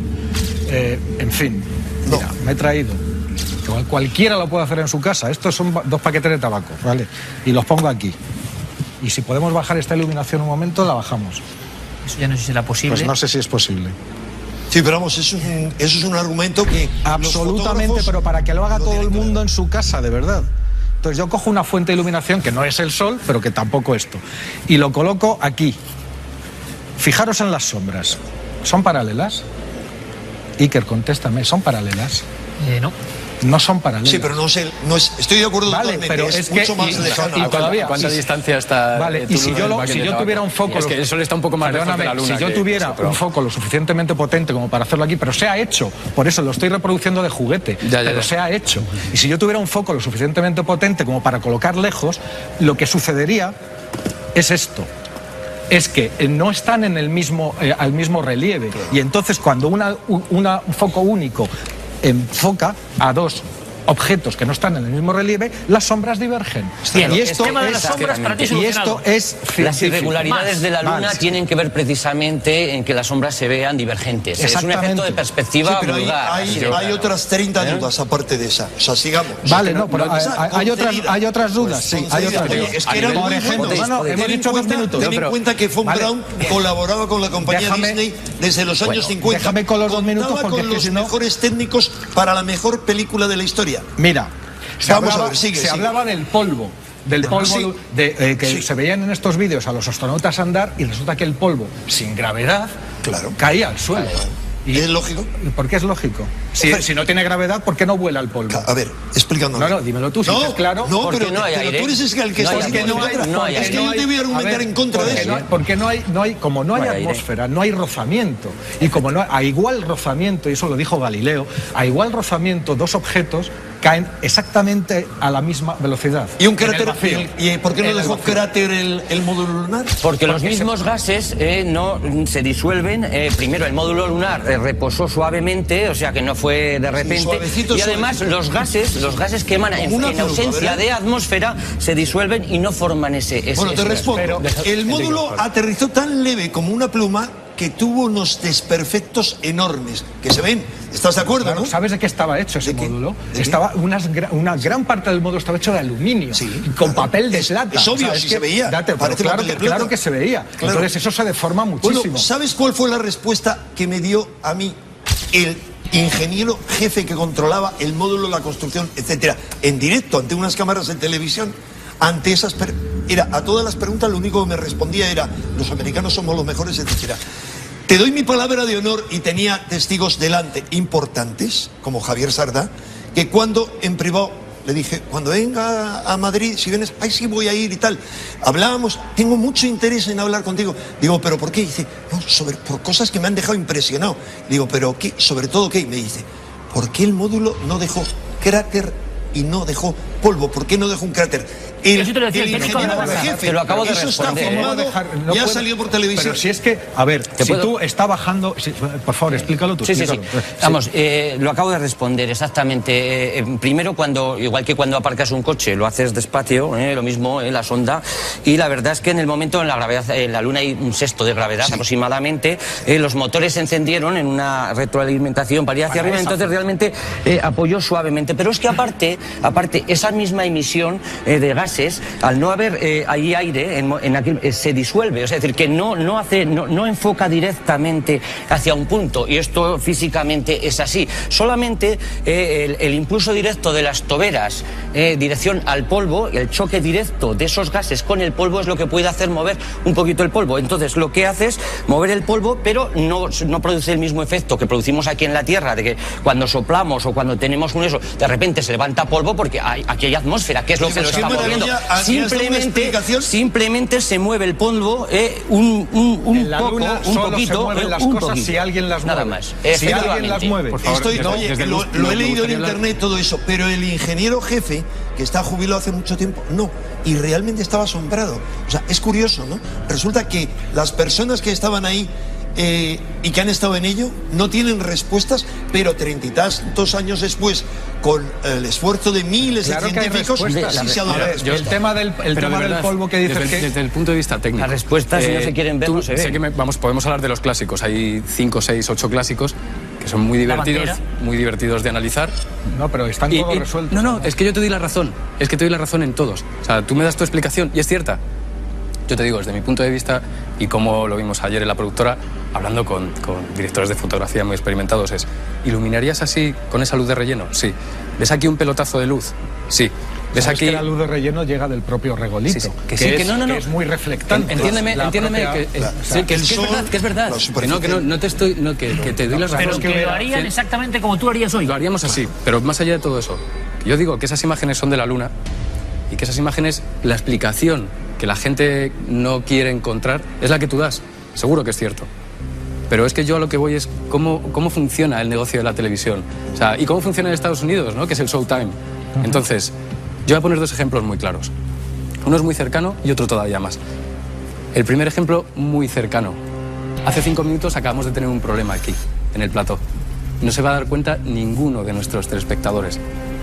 No voy a decir cuál ha sido el problema, todos lo sabemos. Vale, pero... ¿Quién lo ha visto? No, entiéndeme, que yo... Es a lo que voy de por qué las imágenes de la Luna están manipuladas. Yo no estoy diciendo que eso no sean imágenes de la Luna. Yo digo, desde mi punto de vista, desde mis compañeros, de cómo trabajamos en televisión... O sea, que me estás diciendo que pueden haber sido a lo mejor o mejoradas, o tratadas, o tal, pero nunca falseadas. ¿O grabadas en un plató? No, grabadas en un plató, que es la pregunta inicial, son auténticas. Es que, mira, para mí la televisión, y sobre todo en esa época, la grandeza de la televisión y en esa época dorada de la televisión de Estados Unidos es que legitima todo. O sea, esas imágenes, si es mentira, es que es una mentira tan bonita y tan hermosa que todos nos ha hecho volar tantas veces la imaginación. ¿En qué dices que son falsas? Si dices que esas imágenes efectivamente han sido tomadas en la Luna, evidentemente, por cómo funciona la televisión, el gobierno... ¿Cuál es la falsedad? No, están manipuladas, porque eso no se podía retransmitir en directo. No se podía permitir que se retransmitiera en directo. Solo un estúpido lo habría hecho. Manipuladas, ¿qué quiere decir? Que no había astronautas ahí, que no estaban... Déjame que me gustaría... Vamos a ver, manipulados. Te quiero decir cómo están manipuladas. Te quiero decir, dándote otro ejemplo cercano también. Otra de las imágenes icónicas de mi infancia. Barcelona 92. ¿Vale? Llega un atleta, recorre el estadio. España quiere demostrar que, bueno, hemos avanzado mucho en los últimos años, somos una potencia occidental. Hoy estamos al nivel de muchas potencias europeas. Lo demostramos con Barcelona 92, con los Juegos Olímpicos. Vamos a encender el pebetero con una flecha. Impresionante, no se ha hecho nunca. Yo no sé quién tuvo esa idea, me parece de las más brillantes, desde luego de la televisión española, seguro, y de la televisión mundial. Es una imagen que se ha visto en todo el mundo. ¿Me quieres decir que había un plan B? Hombre, por cómo está realizado, lógico. O sea, se enciende la flecha, en ese momento la realización cambia a un tiro de cámara que vemos como en ningún momento, o sea, vemos cómo se enciende el pebetero, pero no vamos a ver en ningún momento si esa flecha falla. Y seguro, y bueno, se ha hablado más de una vez, hay un señor con un botón que da el botón, puede fallar la flecha o no, desde ese tiro de cámara no vamos a ver si ha sido la flecha o no, y se enciende el pebetero. Vale, y entonces, ¿cómo se conjuga el hecho de que pienses que esas imágenes efectivamente se tomaron en la Luna y que sean falsas? ¿Dónde está la falsedad? Que no entiendo. Para mí, con presiones que sufriría yo como persona que trabajo en la televisión y tengo posiblemente en mis manos la retransmisión más importante de la historia de la humanidad, falso directo. Y yo te pregunto, o un mes antes. O sea, lo realmente importante en ese momento, o sea, ante la magnitud de haber arrancado a los primeros seres humanos del cordón umbilical de la Tierra y llevados a otro planeta, que es la Luna, ante la magnitud del primer hombre pisando la Luna, ¿tú crees que eso realmente merecería la pena? Porque cada minuto, sabes que las salidas, y si no lo sabes te lo digo, las salidas estaban muy milimetradas, tenían que estar exactamente el tiempo que tenían que estar para hacer eso que tú dices, se necesita tiempo para hacerlo bien y que quede tan tal. No, yo no te digo que esté ensayado, eso está manipulado. Pues, muchas veces las imágenes que nos llegan, tanto mías como de otros compañeros, no son todo lo buenas que deberían. Bueno, pero hay una cosa que se llama edición. En este caso tampoco. En este caso lo que me decías de la magnitud, perdona, Iker. Cuando me dices que esa magnitud en este caso tampoco eran buenas. Pues ¿qué quieres que te diga? Es que lo que estamos viendo son las imágenes que han quedado, las mejores imágenes que han quedado, pero hay muchísima parte de esa imagen que son carretes velados. Vamos a eso, por favor. ¿Qué ha pasado con los originales de la Luna? La noticia que daba la vuelta al mundo, y les traigo aquí, es que encima, si hay polémica sobre una filmación en la historia y lo están viendo, es sobre la del Apolo 11. Polémica. Y ocurre que parece, dicen, comentan, que los originales han perdido. ¿Qué opináis vosotros y qué opináis vosotros? Los originales, esos fueron guardados en Australia en algún lugar y reutilizados, y como material sobrante que se reutiliza, se vuelve a grabar encima, pero el original televisivo... El original televisivo, que es lo que permaneció y luego fue rebotado y grabado en todas las televisiones, es lo que tenemos. Y la NASA ha estado 20 y tantos años... No el original, una copia. La copia, sí, en Australia es una copia. Sí, bueno, Es la una copia copia. no. La Sí. transcripción a formato de televisión. Vale. Pero claro, del RAW, que tú pues se podrían haber obtenido a lo mejor imágenes mucho más con mucha más calidad, se podrían haber tratado de otra manera. Eso fue lo que desapareció porque eso se grabó encima. Pero Es una pérdida tremenda, ¿no? Eso sí que es una cuestión de creencia, es decir, realidad contra creencia. ¿Crees en la NASA? No, pero la NASA se ha pasado 20 y tantos años con un equipo buscando esos originales. Porque hay dicen, mucha porque, gente Dios mío, honesta. claro, La mayoría de la NASA es buscándolo. gente honesta. Y al final La no los inmensa han podido mayoría. encontrar, y la De única verdad. explicación posible es que sucedió, o sea, lo que pasó fue eso, fueron reciclados como cualquier otro material, pues por... Pero Pero de verdad, también- es como si me dices, tengo... eran cintas tengo- en cajones. que Es como grabasen si me un dices, anuncio tengo, encima de- tengo que grabar encima de una cinta. Tengo el último festival de Eurovisión y las originales del alunizaje. ¿Cuáles borro? Sí, Las claro. de- Pues, me parece un poco Voy marcha curioso. atrás un poquito en el tiempo. Yo estaba defendiendo la honradez de la inmensa mayoría del personal que trabaja en la NASA. Pero hablamos del año 69 y resulta que si hubo un fraude, los dos grandes responsables de la gran superproducción cayeron uno después del otro. Sabemos lo que ocurrió con Richard Nixon, el Watergate. ¿Qué superproducción? De la superproducción que hemos visto como la filmación de la NASA. No, pero Estoy es que eso refiriendo no a es eso. una superproducción. Hombre, hablo con sorna. Bien, entonces lo que te decías, Richard Nixon cae como el único presidente de la historia que se demostró que hacía trampas. Automáticamente se desencadenan toda una serie de investigaciones en Congreso y en Senado en el año 75, 76, que llegan a descubrir, entre otros cientos de cosas increíbles, las operaciones de control mental, todo un montón de cosas más. Y curiosamente, en ese momento que está la investigación en el Congreso y el Senado, muere de forma súbita Wernher von Braun. Es decir, estamos llegando al fin de la época de los mentirosos. Tendríamos que haber documentado cómo Wernher von Braun pudo conseguir rocas lunares. Digo pudo, no consiguió, yéndose a la Antártida, donde podían existir esas Que rocas. cogieron la prueba física. Es decir, hablo de una hipótesis, de cosas que no hemos discutido. A ver, aquí hay una serie de cosas que yo creo que estamos confundiendo, porque usted está hablando precisamente de la creencia en la gente de la NASA, en si son buenos o si son malos, y nosotros estamos hablando de si realmente... De hechos, si esas cosas son físicamente posibles, si realmente se rodó aquellas fotografías, si fueron reales o no fueron reales. El hecho de que haya muchas circunstancias alrededor de todo eso, que se hayan perdido las películas, etcétera, etcétera, eso no quita ni quiere decir que todo aquello sea un montaje, absolutamente para nada.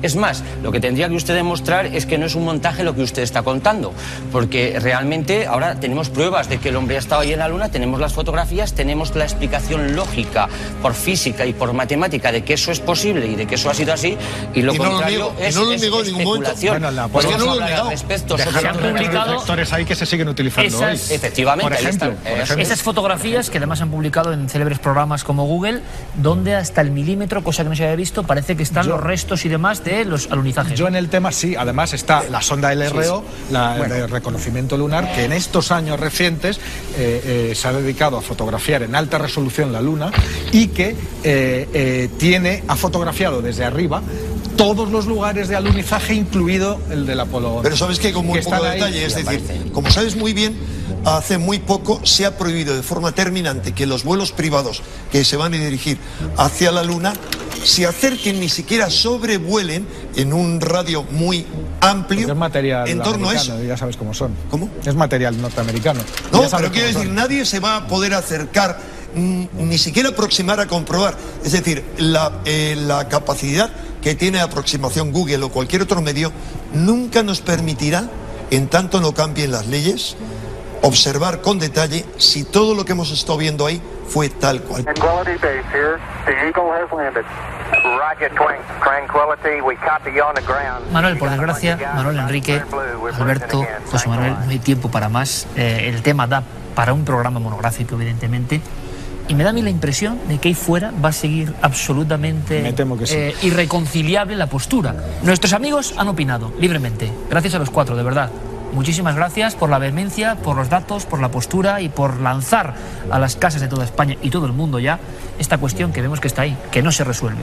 Continuaremos con futuros debates. ¿Me permitirías una última cosa? Hemos dicho un motivo por el que pudieron trucar las imágenes, pero hay otros. Y es, primero, no mostrar la tecnología verdadera con la que llegaron, que para mí podía haber sido diferente. Y segundo, evitar cualquier posible evidencia extraterrestre en la Luna. No lo digo yo, lo dice José Escamilla tras analizar los Pero escúchame, Enrique. Eso para terminar, ¿no? No, cosas extrañas en la Luna, otra historia que tocaremos, Enrique. Muchísimas gracias a los cuatro, de verdad.